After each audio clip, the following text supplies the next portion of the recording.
These are literally 5 different adjectives. I don't understand why. Why would you want to do it?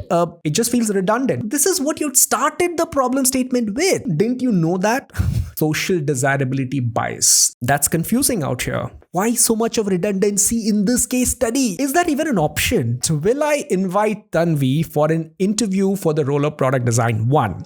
Hey everyone, today I'm going to review a portfolio right here in this channel live. The portfolio belongs to Tanvi Sharma and I have her consent to review it on the channel here.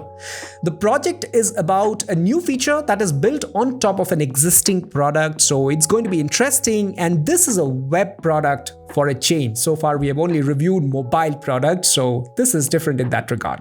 Now in this regard, I would like to call out that a portfolio cannot directly get you a job, because there are more steps to it. It can at best get you an interview, and what you do in the interview ultimately decides if you will get the job or not. And that's exactly what I'm going to do here today. I'm going to review it impartially, just like I do for any real portfolio that comes to me. And at the end, I will also share my verdict if I'm going to call this person for an interview for the role of product designer 1 or not. All thoughts and opinions that I share are my personal opinions, and it doesn't reflect the opinion of my present employer Swiggy or any other company that I might work for in the future. If you also want to get your portfolio reviewed in a video like this, then you should join my community called Design with Sapta. It's hosted on nas.io/Sapta. I will leave the link in the description. And you can join for free and drop your link in the relevant forum. Every week I pick one portfolio from here and I review them on a video like this. So let's get right into business. So here I have the portfolio. It's by Tanvi Sharma. The project is called Designing a Poll Feature for Avalon Scenes. So if you don't know what Avalon Scenes is, it's a platform where you can build communities, just like nas.io, the place where I built my community. So it's a similar product, as the USP is your white labeled Discord. Someone can create community, other people can go and join that community, have discussion, activities, and so on. So that's what Avalon Scenes is. And let's go through it. The assignment was a capstone project given by Avalon Scenes as a part of 10K Designers Masterclass. Now 10K Designers is a cohort-based design course, and Avalon Scenes looks like Avalon Scenes has come to 10K Designers and offered this problem statement to the students, and Tanvi had chosen to work on that. Okay, and there's a brief or problem statement. It starts with good, nice, and concise. Design a survey or a polling feature that helps the community managers increase their engagement inside their community. So I see 2 words out here, which is community managers. So I believe they are the people who either own the community or manage the community. And a poll feature or a survey feature is what needs to be designed. This is the problem statement. Simple, design a poll feature. Okay. In this case study includes documentation of my process. All right. So it's a screenshot of it. I think this is how it's going to look towards the end. All right. Nice. As we move forward, I intend to build the context by understanding how scenes work. Scenes is nothing but Avalon Scenes. Scenes is the name of their product. How user engagement works and what role polls play in the user engagement. Okay, she's going to talk about what Scenes is, how user engagement. Okay, let's have a look. Overview of Avalon Scenes. I think we have already gone through it. Place where you can build communities, understanding user engagement. Moving ahead, an analysis of user engagement was done to understand its impact on any business or platform and how UE, which is user engagement, is happening on different platforms. So she did a bit of research around how user engagement happens across different platforms. See, engagement is important everywhere. Users engagement, right from if you ask a content creator, if you people engage with my YouTube videos, then, my channel gets benefit. It grows more or more people get to see it. So that is user engagement or viewer engagement in this regard. Similarly, every product, user engagement is important. Be it an e-commerce product or a lifestyle product or a community builder product like this, it is always important. So she's just stressing on that. And she has done some secondary research. Now, what is secondary research? Secondary research is the research which you do when you read through somebody else's research findings, where you're not directly doing the research. Maybe you don't have the means or whatever capabilities. You are reading somebody else's study, some past study which was done either by people in your company or somewhere outside, and you're trying to get insights out of that. That's called secondary research, and that's what she has done out here, is what she's saying. Okay. Some findings: user engagement is a measure of the amount of value a user finds in a service. Yeah, of course. Yeah. The more user engage on a platform, the more likely they are to return to the platform. It should be something that can be done daily. Okay. All right. I think these are trivial findings, but regardless, she has put it good. User research discovery. Let's dive into user problem to understand the need for potential features. Okay. All right. The objective here is to know the pain points in the journey of a community member and the problem faced by community managers. So two kinds of users out here. One is a community member, one is a community manager. The managers are the people who own or manage the community, and members are the other people who just join and participate in them, right? This is divided into two parts: user interviews and secondary research. Okay. For community members, I think she has done user interviews. The purpose of doing the user interview was to know how community members interact and what problems they face at what stage. All right. Here you can check the process in detail: user research, community managers, and the community members. All right, so she has done some detailed user interviews with community members, and she has also linked that document to the findings of it. But I'll not go through it. The reason being, this is a portfolio review for the role of a product designer. Of course, a product designer is also expected to know or do research. But had it been the role for a UX researcher, to be specific, then I would be more curious about what she has done in that report. But in this regard, I think for the sake of this review, I'm going to skip that. I will be fine, and I will believe you if you say that you have done a few things and you're using the insights for designing it in a certain way. That is, I think, good enough for the product design case study. Okay. Findings from the interviews, which is nice. There are 4 types of users in a community: super active, moderately active, less active, and inactive. All right. Is that the only way of differentiating the users? These are literally 5 different adjectives for the word active: super, moderate, then nothing, then less, and inactive. Right? Sure, I mean, you could, but since you have done so much of research and all, I was hoping you have figured out some other kind of classifying the community members, right? But okay, I will let it go. Let's see what else is there. Journey of a community member: joins a community, hesitant, engaging. Okay. Start to engage, comfortable engaging, becomes less active, not active at all. And then she has also said that not everyone becomes inactive, but a vast majority does. Okay, so it looks like people start a little low and because they're new, they don't want to engage. And then eventually they get comfortable, and then it just dies down again. So it looks like, it's kind of a bell curve. Yeah, that's what happens, is what it is saying. These are the different stages. Okay. Pain points in this journey, let's read through them. Type of users: moderately active and less active users. When the members enter the community, they feel a bit hesitant. Okay, the same thing which is written out there. Information overload in text channels can make it hard to find what's important. Okay, she's also spoken about text channels and voice channels. So there are certain channels where maybe it's not textual. People just engage, just like Discord, voice channels where people can just go and discuss, right? Secondary research on community managers. Okay. It was getting a little challenging to get in touch with community managers, so I looked into some articles and discussions with Abhinav Gupta, who's a product designer at Avalon Scenes, to comprehend their problems better. Okay, that's why it's secondary, because she hasn't directly spoken to community managers. Maybe she has relied on the insights around community members that Abhinav Gupta, who's a product designer at Avalon, already had. That's why it's a secondary research. Okay. Key findings and observation. Let's see. Challenging to keep track of who has answered which questions. Okay. Finding self-motivated individuals who actively participate. What type of content people will be interested in engaging with difficult. Okay. These are the key points, and I don't understand why is 1 here, 2 on the right side, and 3. Yeah, I mean the order is, I don't know, maybe it's a little messy. But what I like in this is she has highlighted the key parts of each of these points. If you see, the points are written, and then she has also highlighted in blue the parts which are important. It makes it easier for someone like me who is reviewing or who is reading through it, so that we can skim through only the important parts, which saves our time. All right, that's good. As we see, the CMs are the community managers, are facing problems and getting to know their audience from their opinion. One of the problem is they're asking questions on forums and struggling to keep a track of who has answered. Okay. User engagement, features analysis. Okay. A detailed analysis of various features on different platforms was done to understand the UE parameters for them and to realize a need for any new features for Scenes. Scenes is their product. But Why would you want to do it?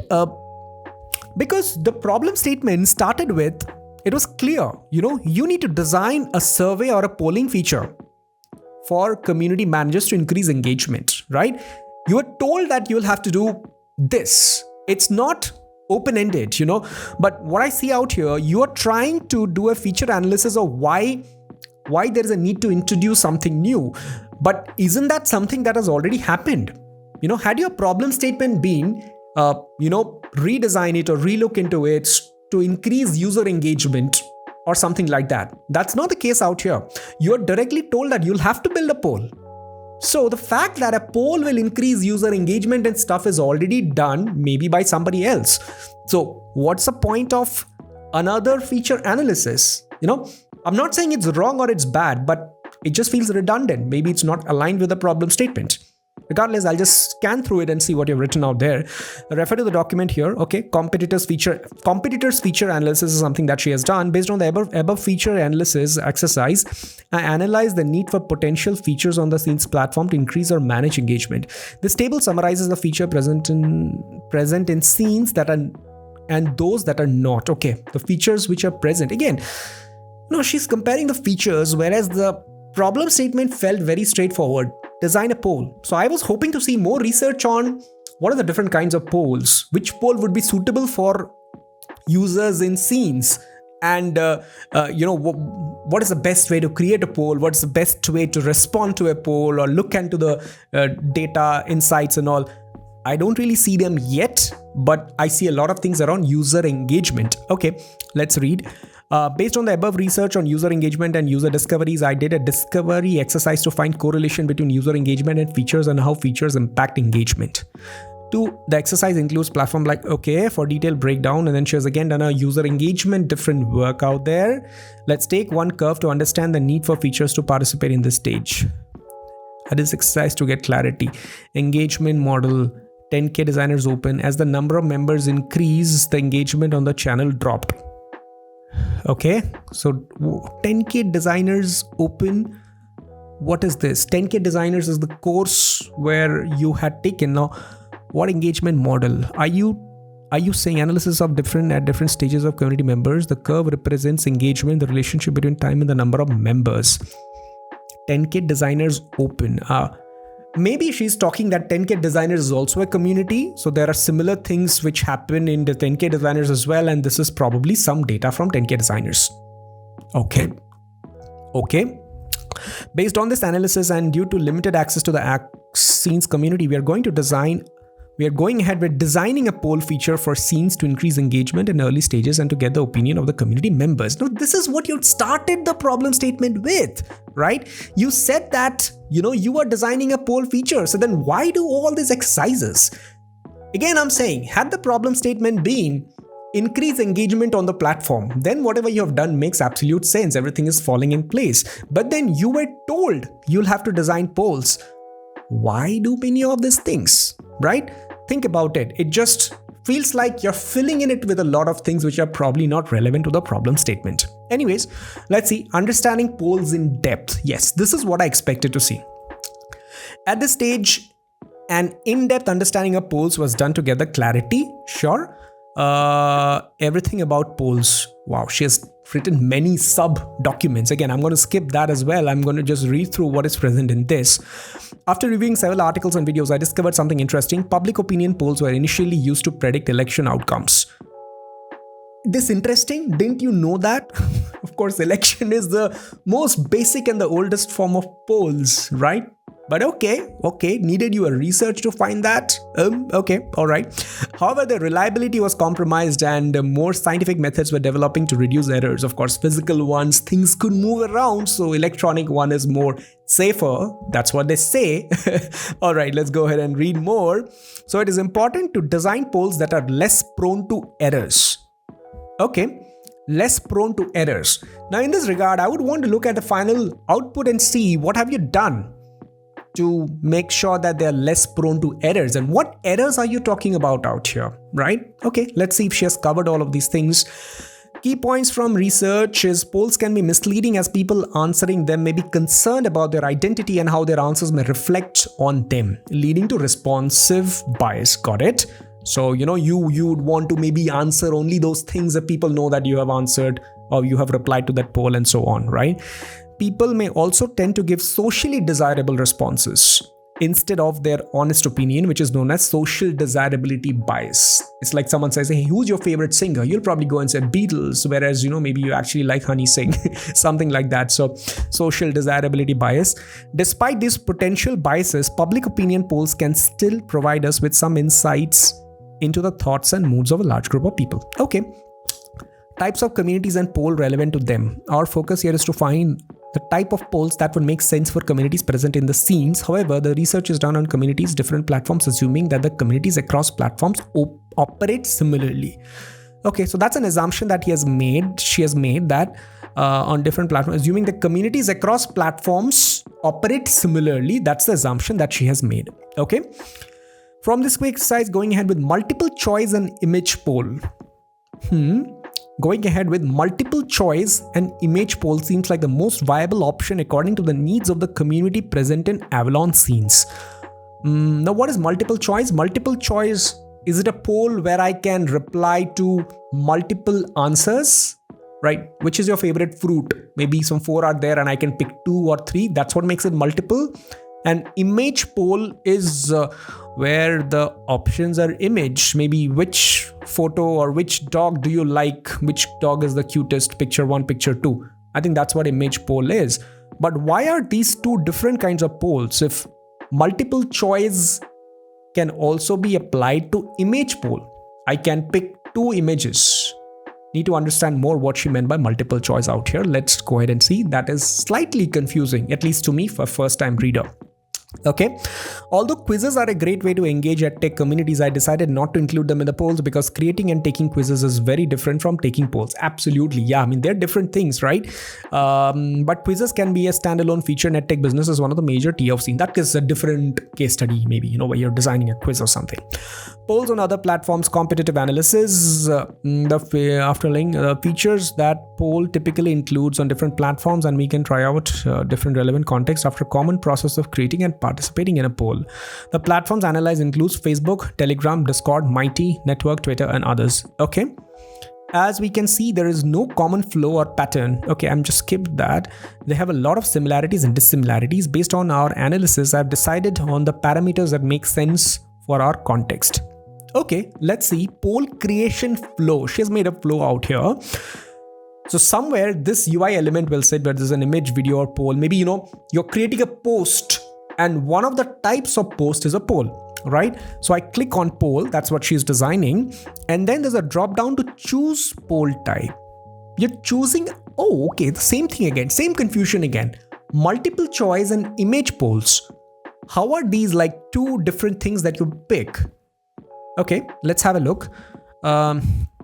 It says image poll will have, okay, like I guessed, it'll have image options, image 1, image 2. Multiple choice polls has option 1, option 2. Okay. Write questions, options, and upload image. Okay, and after that, anonymous votes. Okay, anonymous votes that other cannot see what you have voted for. Multiple answers. Hold on. Doesn't multiple choice already mean multiple answers? Why should it be a toggle again? Choose multiple answers. That part isn't very clear to me. Okay. There's a drag option. There's an add option. Okay. You can add more options, set the duration. Those are straightforward. But here, now that I more look into it, it feels like by multiple choice, Tanvi actually means text options and image polls as image options, right? I don't know why is she calling it multiple options? I mean, every poll will have multiple options. You cannot have a poll with just option. Which of these is your favorite fruit? Apple. Only that doesn't make any sense. When you say, which of these is your favorite fruit? Apple, mango, banana, lychee. Yeah, then you can say, I like lychee, or I like banana, or I like apple. So a poll by default will have multiple options. The minimum number of options that a poll can have is 2. So why is it called multiple choice? That's confusing out here, the way the things are named. Okay, I will see. I hope some of these things get clarified as I read more. Before moving ahead, let's understand what a poll taking experience should look like. It should be easy and not overwhelm the user, of course. Limiting poll option. Initially, the idea was to not limit on the poll options. However, upon considering the poll taking experience, I found it better to limit the options. Having too many options can give cognitive load. It's like how many options can you have, right? Maybe, you'll have to pick one of the maybe 5. You cannot go beyond 5 or something like that. That's what she called as limiting poll options. All right. Anonymous votes. Yes, that is important. Multiple answers. It's a good feature to have in some cases. The community manager requires community members to select. Okay. Poll duration. These are all fine. Just that the multiple choices and image poll. I mean, there is a confusion out there. We'll see what she has done later. Visuals and iteration. The idea was to keep the design minimal, clean, and aesthetic. Let's check out the designs and decisions behind them. Placement of post box. That is the box in which you write the post, not the letter posting box. Okay. Approach 1, a modal window opens when you click on the post button. Approach 2, a new page opens on clicking on the post button. This was Avalon Scene's approach. Okay, this is what Avalon Scene used to do. That is open a new page. Okay. All right. This is approach 1 where a modal opens up. This is where approach 2 where a page opens up. Actually, even if you look at this is also a modal, because I see that this is a full screen modal, and this is, it's a modal with a white background. This is a white or whatever gray background, and this is a modal with a semi-transparent background. That's the difference that I kind of see in both of them. Otherwise, functionally, they both are same. Although there are you use a black overlay so that you feel like you're still there, you're not taken to a different place, but then you're doing things in a different layer so that you're not distracted by the other things around. So that's why it is done. But she has put a cross beside each one of them. Maybe she has discarded both. Let's see. Problems with both approaches. Okay, we think in terms of user engagement. Hiding this post container is not a good idea, as we don't want users to consume the content but also to create so that the balance is maintained. Hiding what? Okay, that part isn't very clear. Maybe what she's trying to say is, because I can't see what is behind it, maybe behind the modal, how does one get into it? Maybe that's what it is.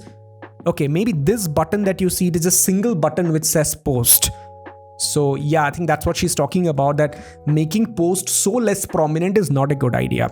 I think that's what she's trying to say. If you see how posts are made, right? Let's look at popular platforms like, let's take Facebook for instance. I know a lot of people don't use Facebook a lot these days. So when you click on what's on your mind here, it opens up a modal, just like her approach 1, where you can write and then, make it a text, video, or whatever, right? I think there's a similar story in LinkedIn as well.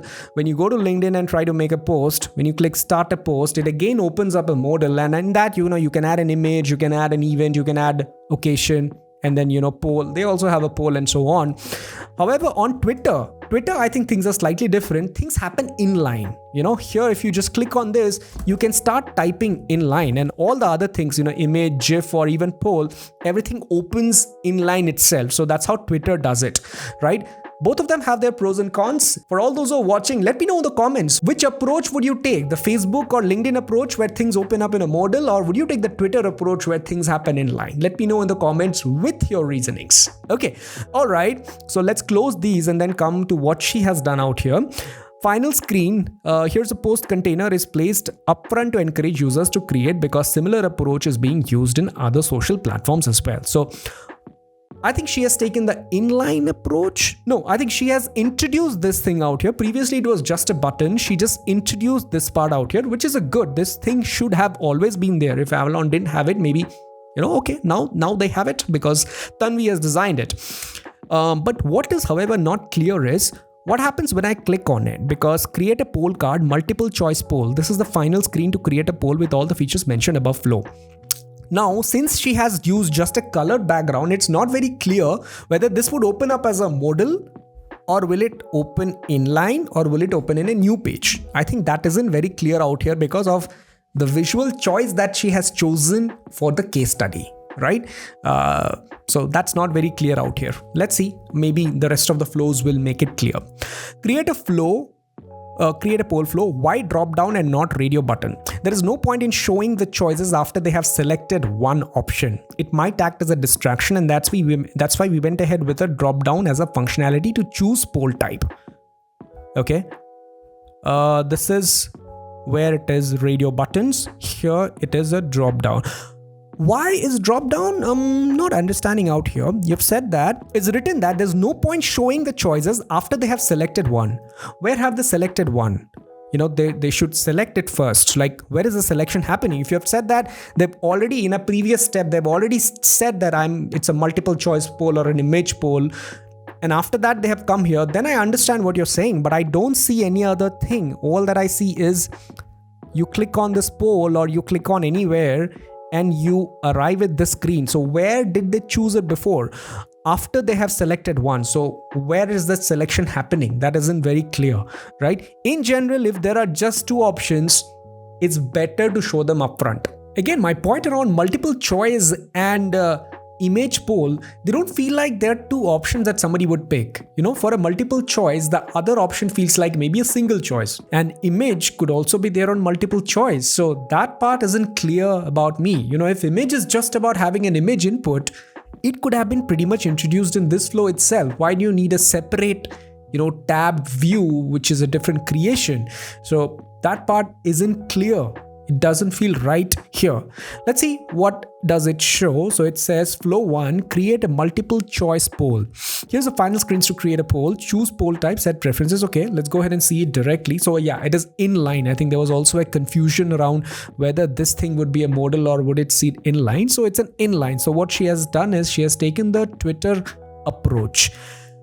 And now that I look into it, it looks and feels very much like the Twitter poll itself. I will just go and start a poll out here.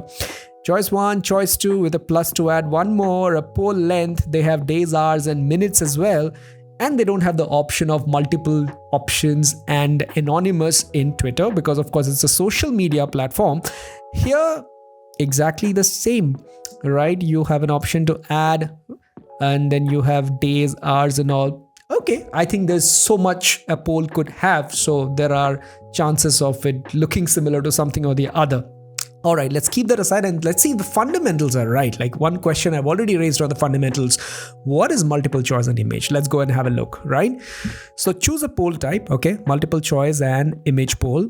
And then you write questions, options and set preferences. Okay, you write the question, then you add options, and then you have a drop down for hours, a drop down with 24 entries. That's not usually a good idea because drop downs work, and that to a 2-row drop down. I'm pretty sure there could have been a better way of doing it, right? Okay, not the biggest deal, but still, like, think about it. A user will have to sift through 24 options before they pick an R. So anonymous votes and multiple answers are fine. They're just toggles, and then you can just go ahead and post a poll. Okay, so poll creation flow, create poll card image poll. Now she's talking about a different, which is an image poll, right? Yeah, this one was multiple choice poll. So she's referring to multiple choice as text poll and image poll as image poll. And I feel both of these things could have been merged. Let's see how she has handled it. Create poll card, image poll. Create a multiple choice poll. Create poll card. I mean, why are the headings like, is this heading cascaded under this? Are we still in that territory of flow 1 that is creating a multiple choice flow? Then what is this image flow doing here? Shouldn't it be maybe flow 1 create an image flow? Anyways, I think there is some problem in the way the things are structured in the case study also, and not just in the poll. We'll see. All right, moving ahead, we'll have the image poll and let's see what went in designing them. Option to replace uploaded images instead of deleting them. There's always a way to be two options in a poll. Okay, so yeah, it's the same thing, just that each of these options are slightly bigger because you have to make space for an image where you upload an image, and everything else kind of remains same, right? And then she's also saying deciding on the layout for image poll, we have two options. Okay, so I think started with two options, which is, should it go like this or like that. And then she discarded the first one because in case of different option length, this will look disbalanced when posted. Imbalanced, sure, right, the heights would be different. So she has taken this call. Of course, this has its cons as well, because here, if you indeed want people to compare two images, then these thumbnails might be too small unless you make an option where it just grows bigger. But a poll is usually, you just see and immediately vote it right away. Let's see if she has handled it in a different way. But okay, I understand why she hasn't picked this. Flow to create an image poll. Then what was this? Did we not just create an image poll? Because you've spoken about image poll, then why do you have another flow to which is about creating an image poll? I thought you just did it. I don't quite understand. Again, it feels a little redundant. Let's go ahead and see. Here are the final screens to create an image poll. Choose poll type, set preferences, and finally post it. Okay. So yes, you pick image poll from here. Then you do the same, and then you pick images, and then you post. That's a redundant thing. Why so much of redundancy in this case study? It could be much simpler.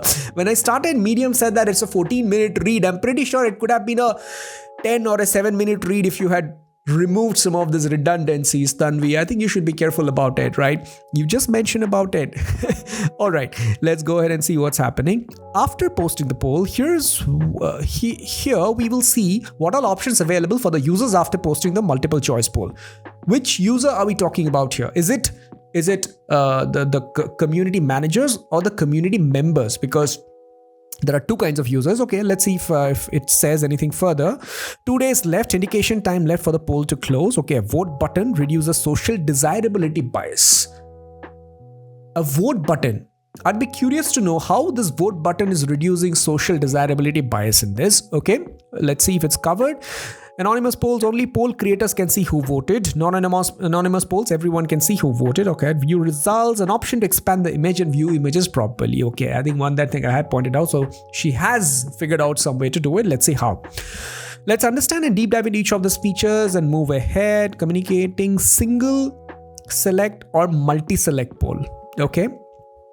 Can be done with tags or badges or checkbox and radio buttons. Okay, so okay, how do you differentiate? How do you differentiate a single option poll from a multi-option poll is what she's trying to do. Either you call out, hey, it's a multi-choice poll, so pick multiple, or you give some other cues itself which makes it obvious, like using checkbox, right? So I think that's what she has gone ahead with. I see a cross here. Of course, this doesn't feel like I will be able to click multiple. It will be left to maybe serendipitous discovery. However, in this, since checkboxes are always about multiple and radios are always about single, right?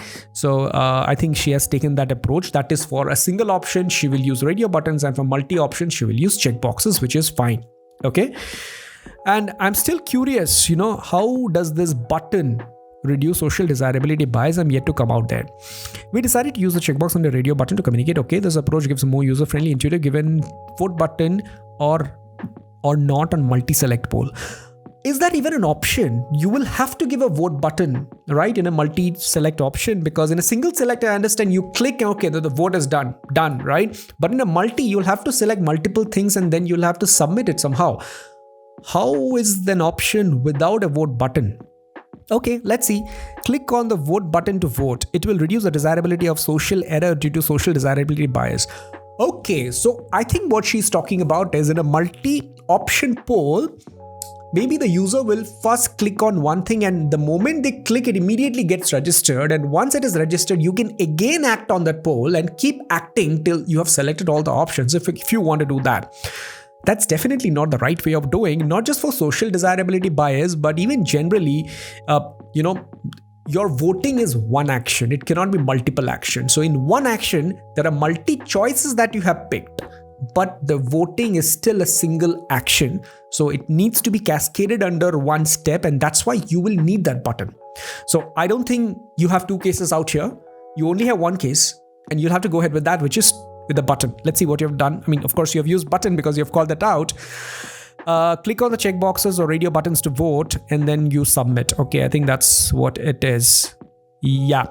Going ahead with the first option, giving a vote button, of course, right? We won't let the users change their votes. Understandable, which could really lead to social desirability. Yes, not letting the user change the vote is a way to reduce or remove social desirability. Maybe, I vote A and then I see that, hey, a lot of people have voted actually C. Then I'll feel like, oh, damn, am I being left out? So maybe I'll go and change my vote.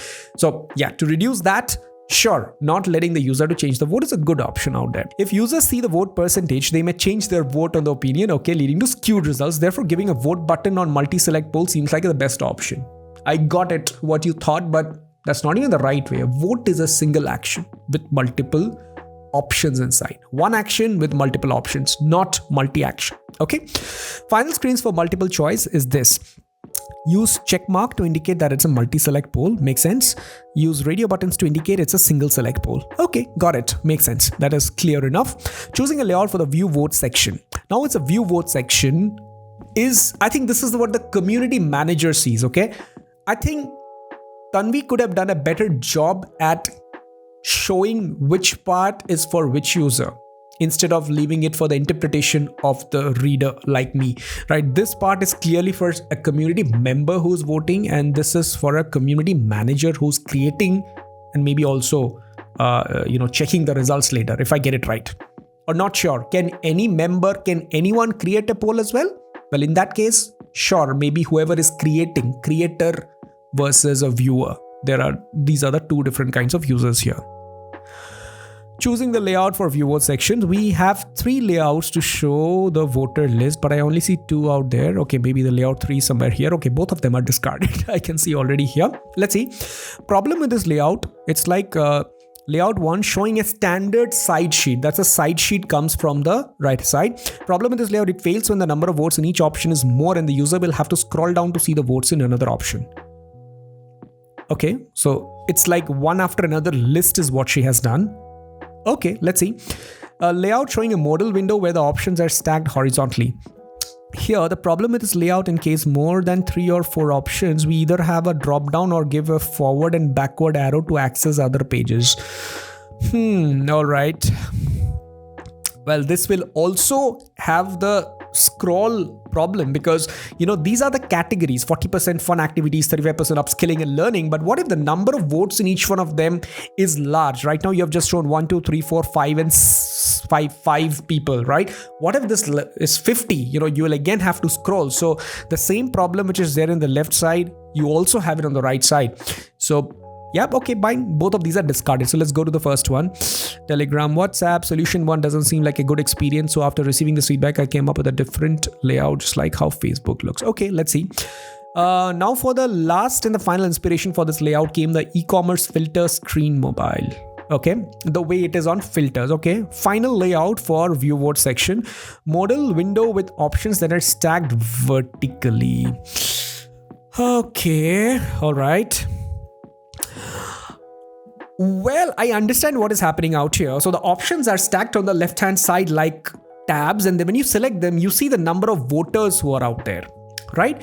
Now, in this regard, I think a couple of points to note out is scrolling inside a modal may not be the most comfortable experience all the time because, it's already a smaller space. If you have more space, why not use it? Like, you're constricting your space and then you also have an overflow within it, right? So it just feels like you are creating 2 restrictions for yourself for no good reason, right? Instead, if you need the space, why not take up the entire space? I'm again going by what you had suggested at the top. Maybe in this view itself, where you're taking the entire vertical space so that your vertical scroll problem can be reduced, maybe make it slightly wider and then do the same approach. Maybe the same approach, if you make it slightly wider in the first one, that is in this one, you'll be able to accommodate just like the other thing that you have done in the bottom, and then you wouldn't have the problem of long scroll because you are at least utilizing the entire vertical space that you have. If I were you, I would definitely try that out. And if I call Tanvi for an interview, this is definitely a discussion I'm going to have with her.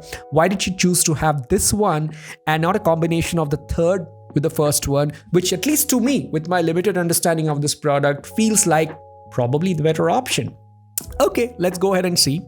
While this layout is limitation, it's still better with the above 2 layouts, scrolling to see other options and seeing all other options in one place for more accessible selection. Got it? But you still have to scroll to see the voters in case you want to, so you're not getting away with scroll technically. Okay, let's look at a few use cases and edge cases in the view voter screen. Okay, you made edge cases. That's a good thing. But if I also remember, you had restricted the number of options a poll could have. So maybe, you'll never have this many options, right? All right, that's okay. So truncation happens this way. All right. Again, another discussion, so I would probably have it. Why would these options truncate and why would they not go to second line? This is also another discussion that I will have with Tanvi in case I call her for an interview. Okay, view results. This is a feature for poll posters. That is people who post the poll. They can view the poll results before choosing to vote. They can view poll results before choosing to vote. This is someone who has created the poll. So someone who has created the poll can also vote. And if they can, why would they first see the results before choosing to vote? I don't quite understand this part. It's not clear to me. If you understand, viewers out there, let me know in the comments what Tanvi probably had meant so that we can have a discussion. Let's see. This is a good to have feature. Let's community manager and admins see the results without having to vote themselves. All right. Final outcomes of poll taking, multiple choice. Okay, poll taking. Okay, this is a long screen, so I'm just going to zoom it out like this and see. Initial state when a poll is just posted. So if someone else has posted, Abhinav Gupta has posted, I am a community member. I'm seeing it this way, 0 votes, 2 days left and all. And then users can view results. User can view results without taking part in poll. Okay. But why? Okay, users can view results without taking part in poll. And I think this user, you're talking about the one who has created, because you have spoken about, a lot of biases. So if I'm as a user, I'm seeing the results even before participating. So my results will be biased, isn't it? So I would like to believe this is only for the poll creator. I don't think it's mentioned out here anywhere. For poll posters. Final outcome for poll taking. You're talking about a poll taking flow. That is, where someone is opting for a poll. So here, why would you want to show the results before someone selects an option? It's not very clear out here. So this is how the options are selected. Okay, you pick the options and then you click on vote. And this is after submitting votes. After submitting votes, you get to see the results. And of course, your options are highlighted. I thought this is how it should be. I still don't understand. Why would you want to view the results without taking part in the poll? I would definitely want to discuss that decision of Tanvi if I ever call her for an interview. Glimpse of the flow. This looks like a prototype. Okay. All right. So the same thing. After posting the image poll, all the features are similar to the multiple choice poll except for expanding the image feature. Okay. Let's see. Expand image. When you click on this icon out here. Okay. When you click on this icon, this thing opens up. It's something like the Facebook image post that you have where you can comment on the right side and see the images on the left side. Okay, I think that's a decent solution that she has done. And let's see what else is out here. Showing a preview of the images to make it easily accessible. Okay, showing the image poll container here to let the voters select the options while looking at the images. I think this is a good enough solution to expand the image and show. All right, let's look at a few cases in expanding the image. These are some of the edge cases where there are large number of images or large number of options here itself. Final outcomes of poll taking flow, image poll taking flow, multiple choice poll, initial state when poll is just posted. Okay, I thought you were calling it as an image poll. Why is it still multiple choice poll? I don't understand. Whereas, this could be a multi-answer. It's a multi-option poll. It could be where I can choose multiple pictures and not just one. I don't know if this is a typo. This looks like a typo. You shouldn't have typo in your case study.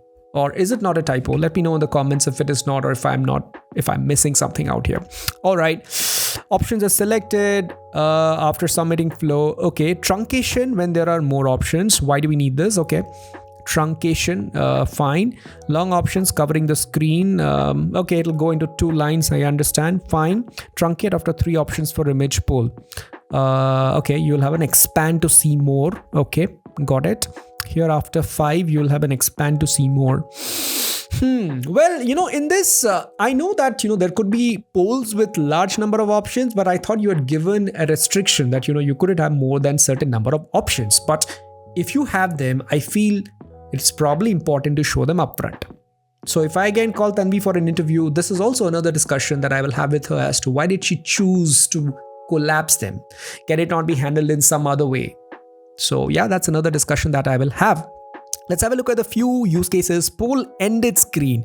So if poll is ended, you will see the final results and that's about it. That's okay. Whether you have voted or not voted will be determined by those small ticks, which shows if you have answered something. Same with the image poll. Okay.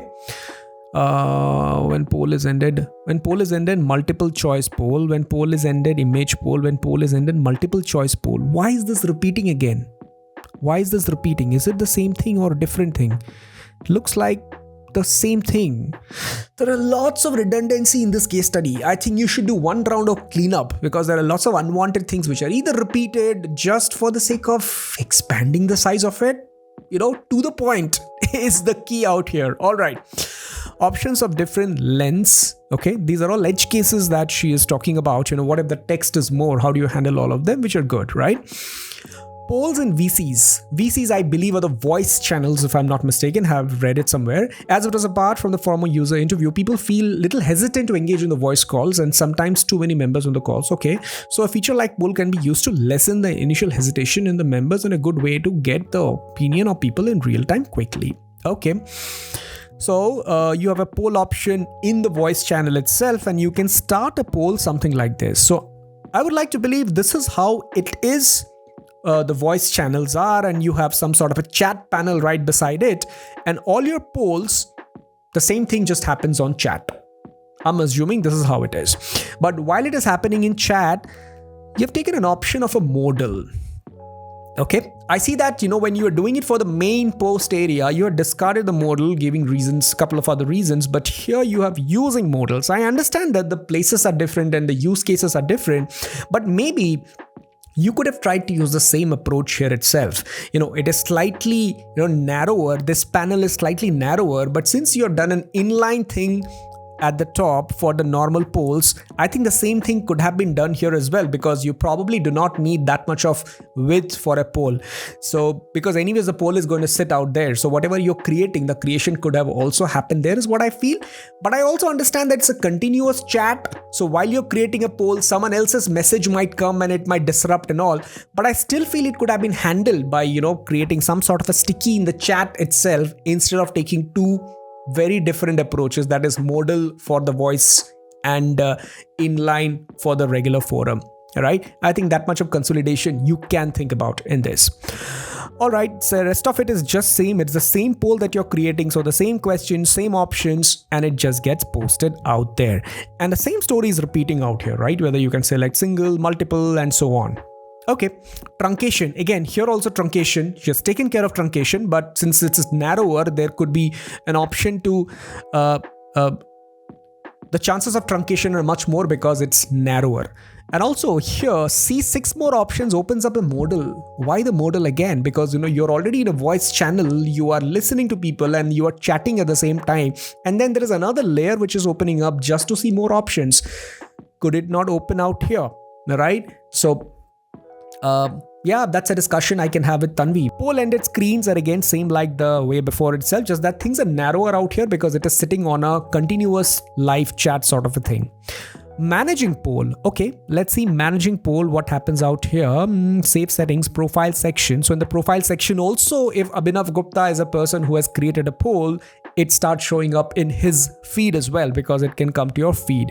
Okay, this is like rolling out the feature. Okay, when this is when it launches for the first time, you'll train the user, a first time user experience which says that, hey, now you can create polls and all. So she has taken care of that as well, which is good.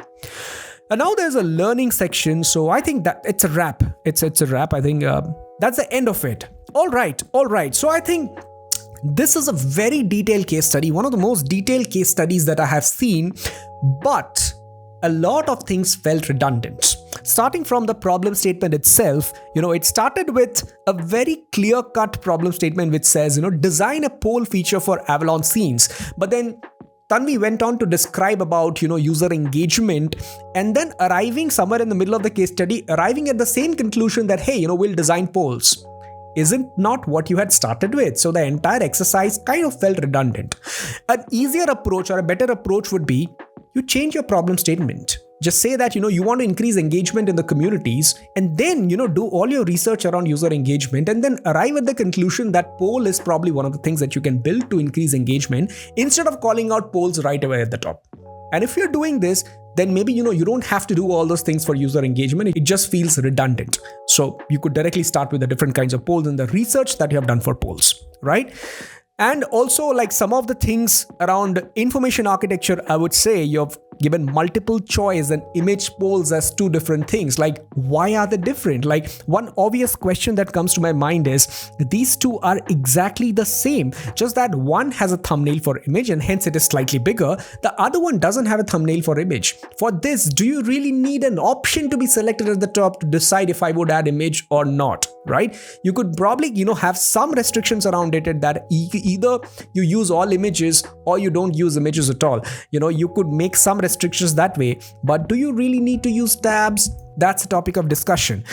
And also other information, a lot of screens, I felt the flows were repeated multiple times. So that's my overall thought about this case study. And now comes to the most interesting part. Will I invite Tanvi for an interview for the role of product design 1?